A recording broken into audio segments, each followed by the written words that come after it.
Welcome in, Soccer Under Construction here on Morning Kickaround, one of our favorite segments to do. One team that's going to join USL One next year is Fort Wayne FC. They've been the USL2 since 2019, but they are taking the leap to professionalism, and with that, a brand new look. Yeah, here's the rebrand on the screen. You can see it right there. They posted this on their Instagram, and I grabbed this one because it shows the old badge, which is the wavy lines, Fort Wayne Football Club, the ball there in 2D form, and the new badge says why the rebrand. So let's give them the benefit of the doubt here as to why they needed a rebrand. A club's crest anchors its brand and serves as its identity, representing the connection to its community, its values, its culture through symbolism and imagery. Our new sophisticated identity conveys the Fort Wayne Football Club spirit as it enters professional soccer and opens its new stadium, Fort Wayne FC Park. The club's primary color, autumn gold, symbolizes new beginnings, prosperity, success, and nature. The use of black represents strength, resilience, and control. The shield signifies the club's strength and tradition. Rob, which one of these two things do you like better before we move on?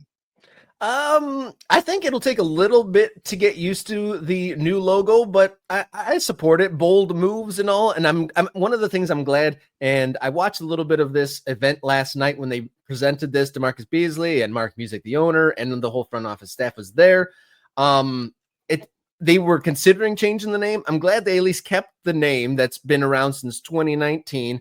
They hit the field the first time after COVID in 21, and they have had success. So I'm glad they didn't just totally depart from that. It's going to take me a minute, but I mean, I guess to each his own. It sounded like they put a lot of work and effort into it. I'm not a big gold guy, so it's not my favorite, but in their merch, their black hoodie with the logo on it, those look pretty cool. Okay, so colors is a thing, and we can maybe talk about colors. I like this. I think it's a significant improvement. The old one, it's fine. It's whatever.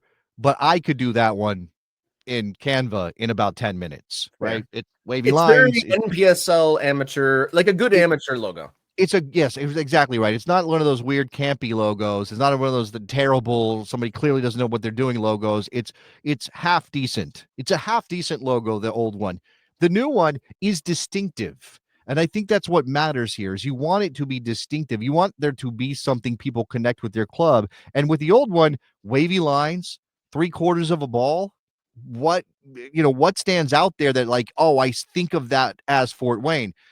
Not everybody loves sort of the stylized letters connecting like this. But I look at this and I think of San Francisco Giants. I even think about the Detroit Tigers, even though that's just one letter. There's something there that I like that maybe appeals to me as an old-time baseball fan, right? Maybe that's part of it. That's a good point. This does look like I could see this on a hat, like baseball style. It would absolutely murder on a ball cap. It would absolutely kill on a ball cap. I do see somebody saying that the actual font there for the word mark Fort Wayne Football Club is not great. I could see that. Here are the 4 different ways, right? So everybody's got to have a primary badge, a secondary badge, or a secondary identity, and then word marks. And you can see it says stroke there. Again, that's just the outline, right? The word marks, yeah, I could understand, that font, but I'm not a font expert, so I'm kind of just going to give them a pass on that. The color, though, the color's going to take some getting used to, Rob. It will. That is a. There's a new wave of gold coming into these designs. Well, they're calling it autumn gold, right? So it's like almost like a burnt kind of, it's like a slightly burnt kind of thing. It's orange, but not, it does have Halloween vibes, as Riverside Grove is saying. Here's we always got to have an explainer, Rob. We got to have an explainer. Every element of this has some sort of explanation. And somehow, even though there are literally 2 letters on a blank shield, this has got 4 different elements that need explanation. Yeah. Our 3 rivers. So the F visually represents the access points and confluence of our 3 rivers, how the St. Mary's and St. Joseph converge to form the Maumee. I'm learning a lot of geography about Fort Wayne, Indiana right now. The rivers represent a significant role in our city's geography, history, and recreation. I saw somebody in the chat. Looks like, here you go. Not a fan of onions. Wavy lines are 3 rivers that lead to center of city. There that is. How the F visually represents those rivers is just because it flows. It's wiggly. It's wiggly. It does like this, so therefore it's a river. Historic roots and continued growth. The branches of the W embody the trees and nature throughout our 80 plus parks and 150 miles of trail systems. Okay. Lots of cities are proud of their trees or proud of their nature. Naturical moments. I do think that is one of those reverse engineered things where you're like, this W looks cool. What could it represent? Well, we got a lot of trees. Maybe it's representing our trees. Like, it's not like the tree. I take inspiration from the trees. Oh, I see a W in my head. Like, that's not what's happening here. This is just a cool looking badge that then you kind of, you try to make it feel more Fort Wayne by explaining some of the elements through the prism of what Fort Wayne's got going on. Then you've got intertwined and united, a confluence of our innovations, cultures, ideas, and shared memories that bring our community together. Every community says stuff like that. That's not special. A sophisticated crest, rather. The shield symbolizes our fortitude and tradition, while the monogram embodies the city's ties to and love of nature and recreation.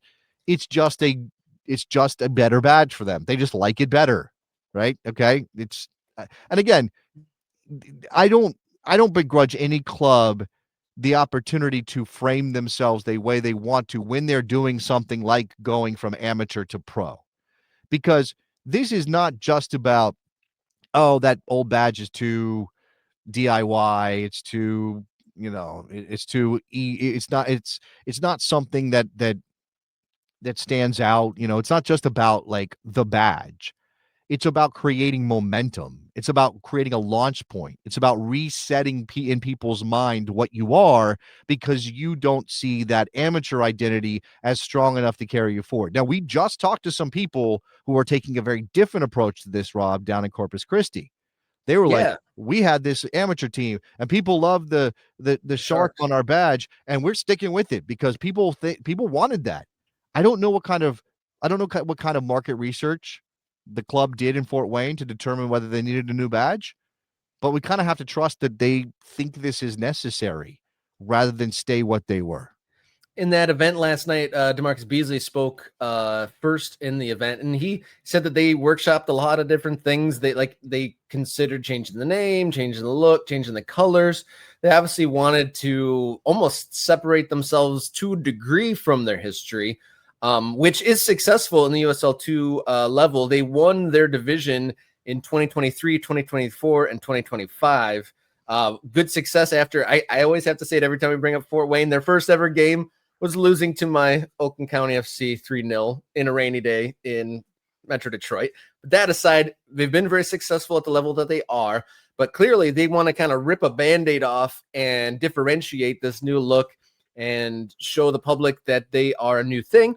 I kind of feel for the supporters, like they're all got their blue gear. They even have chants that they're the boys in blue and all those things. So that identity does have to change, but just the prospect of Fort Wayne being a pro team is exciting. You're talking about geography. I was looking up where Fort Wayne is. It's in the triangle, like between Detroit, Chicago, and Columbus. And I was just thinking them being in the new 21 team USL League One will be interesting in its own right, but the Open Cup possibilities are opened up there. There's the new Grand Rapids team coming out, the Fort Wayne team coming out. So that Midwest Open Cup matchups could be more exciting with having the pro team there. And the construction, Fort Wayne, they are building a stadium, and it is happening. It's not a stalled project by any means. We've seen photos from the construction on the Fort Wayne Instagram. They kind of have a photo reel of the progress going on there on site, but it looks like a really nice place going on, are being built and built up in Fort Wayne, Indiana there. Yeah, I did get a chance to grab the under construction stadium pictures, but they are building a stadium. The renderings are on their website. If you go to their new stadium page, they're very solid renderings. Well, the building looks cool. I'll give you that. The detail in the renderings is a little lacking for me as an aficionado of renderings when it comes to soccer stadiums in America, Rob. But yeah, we'll come back for a render rating. It looks like a proper football ground, right? If you want to kind of be like that, it looks like a proper football ground, but obviously it's going to be 6,500 people or whatever. It's not going to be massive, and it's going to be the right size for Fort Wayne. And I will again reference our big USL questions video that we dropped last week that, talks about some things around PLS and stadium size and all of that. And obviously market size is in there as well. Fort Wayne's a town that's not going to get a lot of attention from a lot of people. It's not a big city. They're building a stadium they think is proper sized for their team. But if they win and they start going up, this is exactly the kind of thing that that the USL and US Soccer is going to have to talk about. If Fort Wayne starts winning, they've done something really cool. You should be celebrating that. And if USL wants to do pro rel, why should they be stopped from going up if they don't check every single box exactly? Yeah, no doubt about that at all. And it's interesting to think of what a new proposition USL League One will be next year. Of course, they are wrapping up their season now this weekend, but next year, a whole new animal, 21 clubs, 7 new ones reaching here. The third division of American soccer getting populated as we get a second new member of the show. Let's also be, we're going to celebrate that in a second, but let's also be clear that while you're saying the third division of American soccer, but you can't say the or the, Rob, you have to say a third division of American soccer, because obviously right now MLS Next Pro is also populating that level, and they're adding teams. They're adding Grand Rapids. They're adding Long Island. They're doing things in independent, with independent teams, not connected directly to MLS senior teams. That makes it a weird mix of stuff. And we probably need to do a big questions for MLS Next Pro video as well. Yeah. Like, what the heck is all this? Is this just a land battle? Is this a real thing? Are we trying to make a minor league? What's going on here? Giant game of soccer risk is what's happening, it seems like, right? By the way, should we design that? Should we design risk, but for soccer in America? Well, you remember when I made those AI, soccer Jeopardy jokey things for you? Maybe a soccer risk might be a fun way to experiment with this. I'm just saying, you have to play as one of the leagues. You'd play as MLS, USL. Maybe there's a new league that comes in and you're the upstart. I mean, that's the way it is in America. All right, celebrate our new member, Rob. Hey, Jason Hemsoth, welcome on in, our brand new MK Ultra. Join in the fold. Thank you so much for supporting the show. We are on the march to 4,000 subscribers, absolutely free, but you've taken the step to take it up a notch. $3.99 a month makes you an MK Ultra. You get priority commenting on these live videos. You get early access to videos, bonus content, and access to the morning Kickaround Discord server. Can't wait to see Jason and Dom T get into the Discord server. And there's when you jump in there, give us your coordinates or your hometown. We'll dot you on our map. And then there's also a thread for intros where you can kind of introduce yourself to the group. And some people have been having their almost like a soccer AA, like, hello, I'm Robert, and I'm a soccerholic, and this is why I'm here. Okay, I'm soccerholic. That makes sense. That is true. Yeah. That is the thing I do like about American soccer.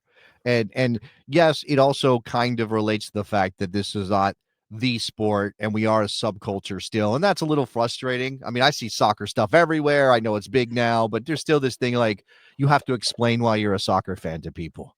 And then soccer fans get together and go, oh, yeah, well, why are you a soccer fan? I know I'm a soccer fan because of X, Y, and Z. Why are you a soccer fan? And then you swap stories. And people don't do that. People, maybe you are like individual teams explaining your stories for the NFL, NBA, whatever, but you're not kind of like, why are you a baseball fan in America? Well, duh, I'm American. It's what we do. We're just American baseball fan. So I do like that part. It's fun. All right. A great show in the books. Thank you for all the comments. Thank you for viewing. And I'll shout out once again our brand new MK Ultras, Dom T, Jason Hemsworth, and then earlier in the week, Kate Phillips, Matthew Brothers, David Cotton, and Corey Howerton. Welcome aboard. Thank you so much for joining us. Independent broadcasting here 3 times a week and on demand on YouTube. Thank you so much. It's great to have a good momentum, and let's continue this momentum. We've had the best week for new subscribers and views so far. We're reaching, and let's keep the ball rolling. And we got an exciting weekend of soccer ahead. We'll be back Monday, and until then, everybody, enjoy your soccer.